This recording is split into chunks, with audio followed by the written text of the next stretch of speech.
At dito mga idol, tumira si Buyit Kalamba mga idol, oh. No?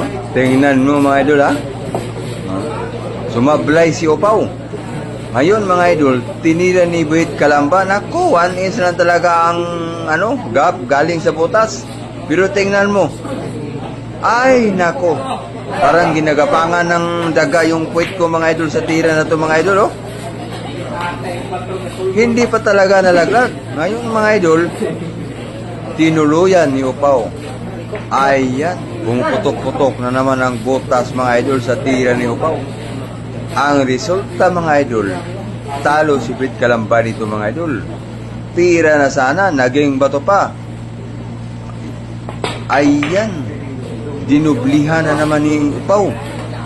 Putok na naman ang butas. Dahan-dahan lang sa pag-iisip para sa preparasyon. At tingnan nyo mga idol ang bola. Lumalapit talaga sa object ball. No? Tumapat talaga sa butas. Ang galing talaga ni Upaw Dipolog mga idol. Di na binigyang pagkakataon mga idol na bumalik pa kay Buyit Kalamba ang pamatok. Kumbaga ball in hand na ni Upaw. Last 2 na mga idol. Yan. Walang supply.